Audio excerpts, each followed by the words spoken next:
السلام علیکم ورحمۃ اللہ وبرکاتہ۔ یہ رمضان المبارک کا مقدس مہینہ چل رہا ہے۔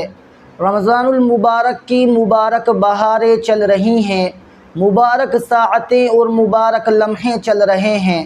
یہ رمضان المبارک کے آخری عشرے کی طاق راتیں چل رہی ہیں۔ 2 راتیں گزر چکی ہیں، 21 اور 23ویں رات گزر چکی ہے، اور ابھی 25ویں، 27ویں، 29ویں رات باقی ہے۔ اور اللہ کے نبی صلی اللہ علیہ وسلم رمضان المبارک کے آخری عشرے کی طاق راتوں میں خوب عبادت کا اہتمام کیا کرتے تھے۔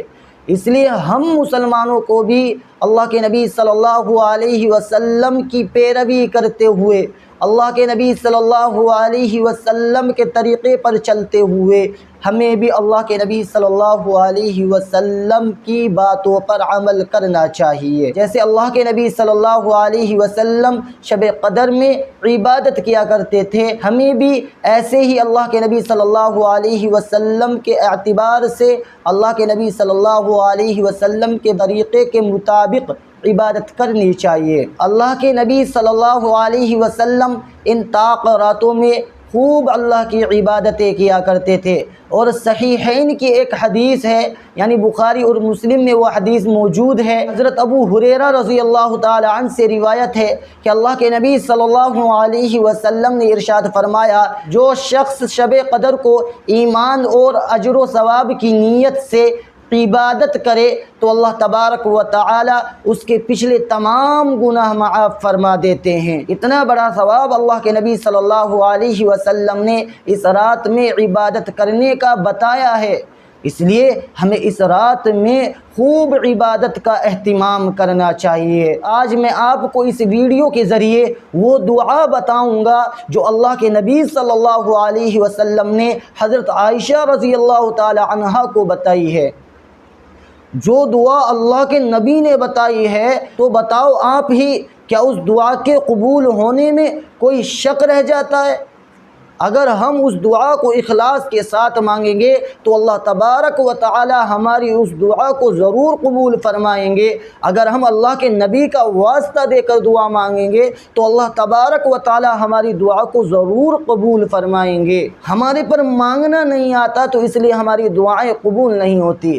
اگر اللہ تبارک و تعالی کے سامنے اے اللہ اس نبی کا واسطہ دے کر جو دعا ہمیں نبی نے سکھائی ہے، جو دعا حضرت عائشہ کو اللہ کے نبی نے سکھائی ہے، یا اللہ آج میں تیرے سامنے وہ دعا مانگ رہا ہوں، اس دعا کے صدقے میں یا اللہ تو ہماری دعاؤں کو قبول فرما لے، اس نبی کے صدقے میں ہماری دعا کو قبول فرما لے، تو بتاؤ آپ کی دعا قبول ہوئے گی یا رد ہوگی؟ انشاءاللہ مجھے اللہ کی ذات سے امید ہے کہ آپ کی دعا ضرور قبول ہوگی۔ اس لیے میں آج آپ کو وہ دعا بتاؤں گا جو اللہ کے نبی صلی اللہ علیہ وسلم نے حضرت عائشہ رضی اللہ تعالی عنہا کو سکھائی تھی۔ جب حضرت عائشہ رضی اللہ تعالی عنہا اللہ کے نبی صلی اللہ علیہ وسلم سے معلوم کرتی ہے، اے اللہ کے نبی اگر میں لیلۃ القدر پا لوں تو میں کیا دعا مانگوں؟ تو ہمارے ذہن میں بھی یہ چیز آتی ہے کہ اگر ہم لیلۃ القدر پا لیں، شب قدر کو تلاش کر لیں تو ہم اللہ تبارک و تعالی سے کیا دعا مانگے؟ ہمارے ذہن میں بھی یہ چیز سبقت کرتی ہے، آتی ہے۔ اس لیے آپ اس دعا کو پڑھیے اور سیکھیے، اور آپ اس دعا کو اسکرین پر بھی دیکھ سکتے ہیں۔ اللہم انک عفو تحب العفو فاعف عنا، آپ فاعف عنی بھی کہہ سکتے ہیں۔ اور اس دعا کا ترجمہ یہ ہے، اے اللہ تو بہت زیادہ معاف کرنے والا ہے اور تو معاف کرنے کو پسند کرتا ہے، اور تو بس ہمیں معاف فرما دے۔ اور اگر آپ فاعف عنا کی جگہ فاعف عنی کہیں گے تو آپ خاص طور پر اپنے آپ کو دعا میں شامل کر لیں گے، اے اللہ تو بس مجھے معاف فرما دے۔ اگر فاعف عنا کہیں گے، اے اللہ تو ہم سب کو معاف فرما دے۔ اگر فاعف عنی کہیں گے تو مجھے معاف فرما دے۔ تو اس طریقے سے یہ ترجمہ ہو جائے گا۔ آپ فاعف عنا بھی کہہ سکتے ہیں، فاعف عنی بھی کہہ سکتے ہیں۔ اور آپ دوسری دعا یہ بھی پڑھ سکتے ہیں، آپ اس کو بھی اسکرین پر دیکھ سکتے ہیں، اللہم اجرنا من النار، اور اس کا ترجمہ یہ ہے، اے اللہ تو ہمیں آگ کے عذاب سے بچا لے۔ آپ اللہم اجرنی من النار بھی کہہ سکتے ہیں، اور اس کا ترجمہ یہ ہے، اے اللہ تو مجھے آگ کے عذاب سے بچا لے، یعنی جہنم کے آگ سے بچا لے۔